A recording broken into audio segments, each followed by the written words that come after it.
learners, welcome to my channel Gurukul of Excellence. I'm a mentor Rambai Yadav. Learners, आज हम grammar का basic topic start करने जा रहे हैं जिसका नाम है parts of speech. Parts of speech में क्या क्या आते हैं ये सारे मैं आपको एक पोएम के थ्रू समझाने जा रही हूँ. मैंने एक बड़ी ही ब्यूटीफुल सुंदर सी पोएम ढूंढी है आपके लिए और उम्मीद करती हूँ अगर आपने पोएम पढ़ ली, याद कर ली तो आप जिंदगी भर पार्ट ऑफ स्पीच तो नहीं भूलने वाले. दूसरी बात, इस पोएम के थ्रू हम पार्ट्स को जानेंगे कि एक पार्ट्स ऑफ स्पीच में क्या क्या आते हैं. उनकी डिटेल्स की वीडियो मैं दोबारा से आपके साथ शेयर करूंगी जिनमें सारे पार्ट्स को हम डिटेल में पढ़ने वाले हैं. तो लेट्स स्टार्ट द पोएम. और पोएम का नाम है the 9 parts of speech. Every name is called a noun, as field and fountain, street and town. यानी कि नाउन क्या होता है? Every name, कि कोई भी नाम, उसको क्या बोलते हैं? नाउन. क्योंकि आपने पढ़ा ही होगा naming words are called noun. जैसे कोई भी नेम लगा लीजिए, आपका नाम है, मेरा नाम है, कोई भी चीज जिसको हम देखते हैं, ये बोर्ड है, ये पेन है, रूम है, टेबल है, मोबाइल है, जो भी हमारे आसपास चीजें हैं सबके नाम है, उन सबको हम क्या बोलेंगे? नाउन. तो ये फर्स्ट पार्ट ऑफ स्पीच हो गया. उसके बाद देखते हैं.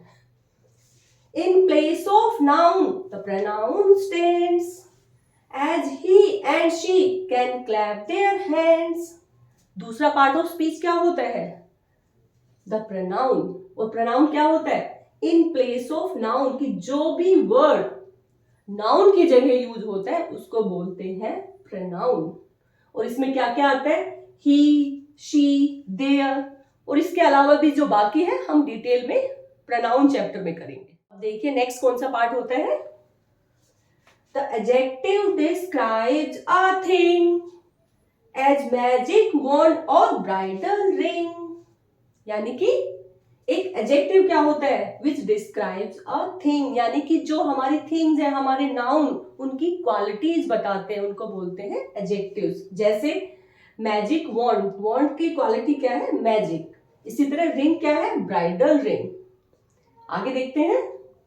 The verb means action, something done, to read and write, to jump and run. यानी कि वर्ब क्या होती है? जो एक्शन को बताती है, या समथिंग डन, या किसी करने या होने को क्रिया कहते हैं. आपने सुना है ना, the action word, that is verb. और जैसे एग्जांपल्स क्या है? To read, to write, to jump and run. These are the examples of verb. आगे देखते हैं. How things are done the adverbs tell, as quickly, slowly, badly, well. यानी कि adverbs क्या होती हैं? जो कि चीजें कैसे हुई ये बताते हैं. यानी कि आपने पढ़ा होगा एडवर्ब्स की क्या होती है? जो किसी वर्ब की क्वालिटी बताए, एडजेक्टिव की क्वालिटी बताए, या एडवर्ब की क्वालिटी बताए, उनको बोलते हैं एडवर्ब्स. और एग्जांपल्स क्या है? Quickly, slowly, badly, well. Now let's move on to the next. The preposition shows relation as in the street or at the station. यानी prepositions क्या होती है? ये relation शो करती है कि कैसे नाउन या pronoun दूसरे parts of sentence से जुड़े हुए हैं. For example, in the street, at the station. Next है conjunctions join in many ways, sentences, words or clause and phrase. यानी कंजंक्शंस क्या होती हैं?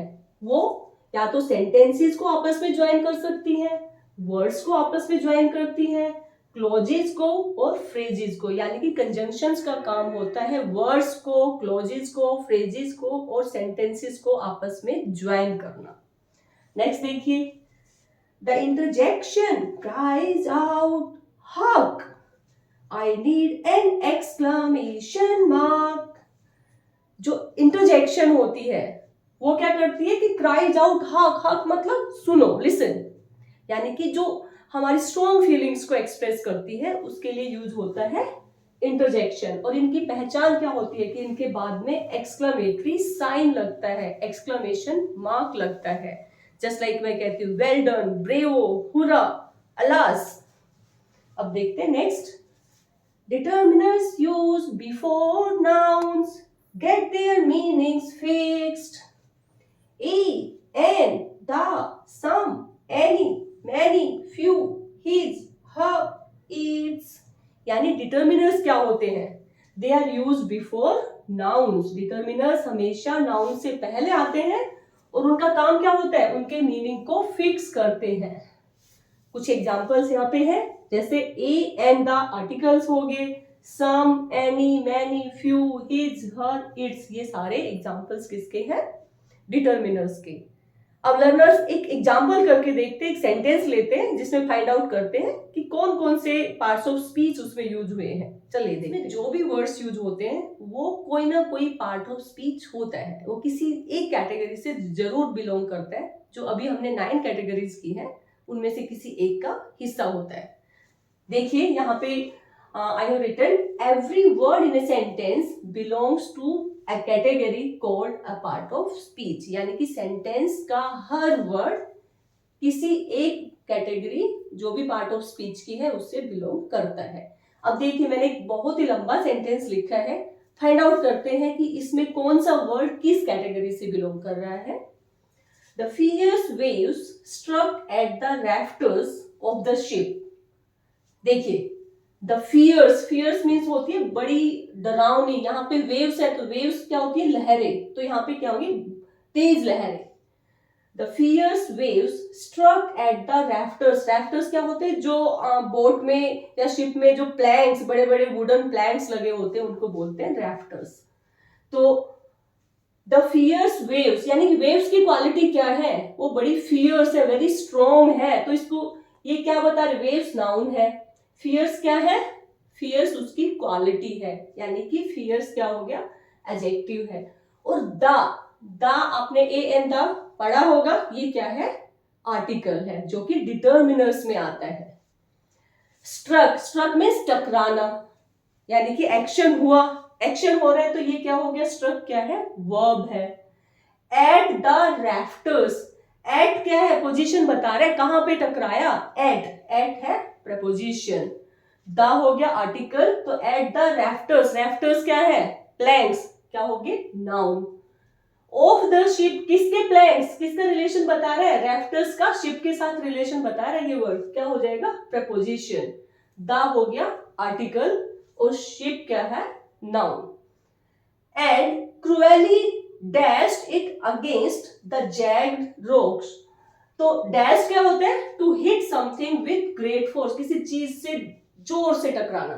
ठीक है. और जैग, जैग क्या होता है? रफ विद शार्प एजेस, यानी कि जो नुकीली पैनी जो एजेस होते हैं रॉक्स के उनके लिए यूज होता है जैग. जस्ट लाइक बहुत पैनी चीजें होती हैं, जैसे आपने देखा होगा ना समुद्र के किनारे काफी तीखे तीखे रॉक्स होती हैं. It is for that, zag. तो देखिए यहाँ पे एक सेंटेंस का पार्ट ये हो गया, इसको दूसरे के साथ जोड़ा जा रहा है. किससे जोड़ा जा रहा है? एंड. यानी कंजंक्शन क्या है? या तो दो वर्ड्स को जोड़ती है, दो फ्रेजेस को, दो क्लोजेस को, या दो सेंटेंसेस को. यहाँ पे ये दूसरा सेंटेंस का पार्ट है उसको जोड़ रही है, तो क्या हो जाएगा? ये कंजंक्शन. क्रूअली, क्रूअली मीन्स क्या है? उसकी क्वालिटी बता रही, बड़ी क्रूअल है, बड़ी भयानक की सेंस में. ये क्योंकि वेव्स की बात हो रही है तो यहाँ पे भयानक के सेंस में यूज होगा.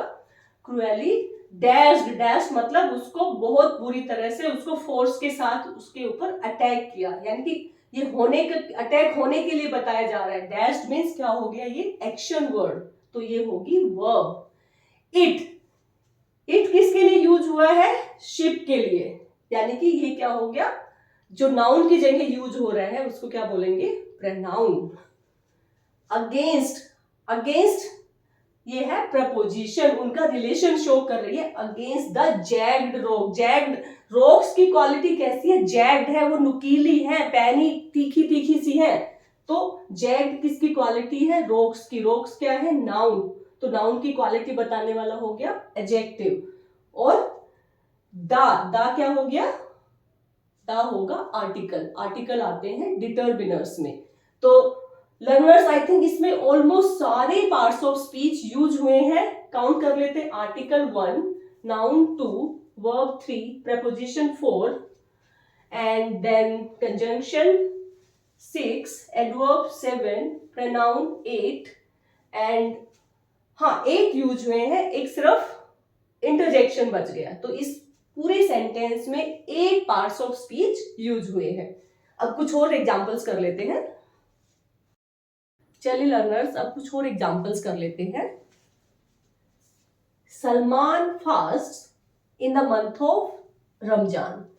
देखिए सलमान क्या है, कोई नाम है, तो क्या होगा ये पार्ट्स ऑफ स्पीच में क्या आएगा, नाउन हो जाएगा। फास्ट यानी कि फास्ट करना, यहाँ पे एक्शन वर्ड है, ये क्या हो जाएगा, वर्ब।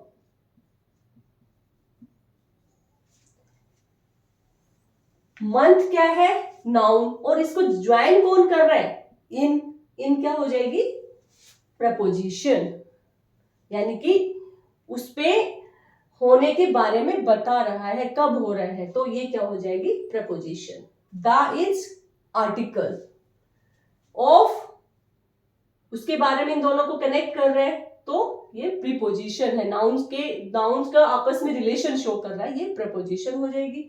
रमजान ये एक मंथ का नाम है, तो ये क्या हो जाएगा, नाउन हो जाएगा। तो Salman fast in the month of Ramzan. Salman noun, fast verb, in preposition, the हो गया आर्टिकल, मंथ और रमजान नाउन होगी, और ऑफ हो गई प्रपोजिशन। अब देखते हैं अगला sentence. He kept fast for a week. ही किसी का नाम तो नहीं है, यानी किसी मेल की जगह यूज हुआ है, यानी कि नाउन की जगह यूज हुआ है, ही क्या हो जाएगा, प्रोनाउन। kept रखा, यानी कि वर्ब होगी, एक्शन वर्ड हो गया। फास्ट व्रत के लिए यूज हुआ यहाँ पे क्या है, ये नाउन का काम कर रहा है। फॉर अ वीक, यानी कि ये आपस में कनेक्ट हो रहे हैं, किसके थ्रू शो किया जा रहा है, फोर से, कि कब तक के लिए, दोनों नाउन्स का आपस में रिलेशन शो कर रहे हैं, फास्ट और वीक का, किसके थ्रू, फोर के थ्रू, ये क्या होगी, प्रपोजिशन हो जाएगी। ठीक है, क्या हो गया, आर्टिकल क्या होता है, डिटर्मिनर्स में आएगा। वीक क्या होगा, एक नाउन होगा, किसी भी चीज का नाम क्या होता है, नाउन, एक वीक का नाम हो गया। लर्नर्स, आपने एक चीज नोटिस की होगी कि फर्स्ट सेंटेंस में भी फास्ट वर्ड यूज हुआ है और सेकंड सेंटेंस में भी फास्ट वर्ड यूज हुआ है। फर्स्ट में ये वर्ब का काम कर रहा है, सेकंड में it's working as a noun, यानी कि एक वर्ड अलग अलग सेंटेंसेस में डिफरेंट पार्ट्स ऑफ स्पीच हो सकते हैं। ये डिपेंड करता है कि आप सेंटेंस कैसे बना रहे हैं। ठीक है, इसी तरह का एग्जांपल अब अगले सेंटेंसेस में देखिए। Sit down and rest a while. Sit यहाँ पे क्या है, वर्ब है, डाउन क्या है, प्रेपोजिशन। सिट मींस बैठना, यानी एक्शन का होना, यानी वर्ब हो गई। डाउन क्या है, नीचे की पोजीशन बता रहा है, तो प्रपोजिशन। एंड हमें पता है कंजंक्शन है, ये सिट डाउन एक पार्ट है, रेस्ट ए व्हाइल दूसरा पार्ट है। दो सेंटेंसेस को आपस में कैसे जोड़ा है, एंड से जोड़ा है, तो एंड हो गई कंजंक्शन। रेस्ट के यहाँ पर क्या होगी, वर्ब होगी, ए हो गया आर्टिकल आता है डिटर्मिनर्स में। वाइल यानी कि थोड़े समय के लिए, क्षण भर के लिए, यानी कि ये हो गया नाउन। ठीक है, अब अगला सेंटेंस देखिए। आई यानी कि मेरी, कोई किसी का आई कोई पर्सन है उसकी जगह यूज हुआ है, तो आई हो गया प्रोनाउन। विल वॉच, ये एक्शन देखेंगे, तो ये हो गया एक्शन वर्ड, वर्ब। टीवी क्या है, किसी चीज का नाम है, तो हो गया नाउन। वाइल यू स्लीप, देखिए यू स्लीप एक सेंटेंस है, आई विल वॉच टीवी एक सेंटेंस है, दोनों आपस में जुड़े किससे हुए हैं, वाइल से, यानी कि ये काम कर रहा है कंजंक्शन का। अब ये देखिए, इस सेंटेंस में वाइल काम कर रहा था नाउन का, और यहाँ पे वाइल वर्ड काम कर रहा है एज ए कंजंक्शन। पहले वाली बात आपको ध्यान होगी ना कि एक वर्ड डिफरेंट सेंटेंसेस में डिफरेंट पार्ट्स ऑफ स्पीच हो सकता है। ऐसा कोई हार्ड एंड फास्ट रूल नहीं होता कि एक वर्ड एक पर्टिकुलर पार्ट ऑफ स्पीच ही होता है। सो लर्नर्स, आई होप कि आपको पार्ट्स ऑफ स्पीच अच्छे से समझ आ गया होगा और आप इनका अच्छे से यूज करेंगे और अपनी क्रिएटिव राइटिंग्स को इम्प्रूव करेंगे। अगर आपको ये वीडियो पसंद आई हो तो लाइक एंड शेयर कीजिए और मेरे चैनल को सब्सक्राइब कीजिए।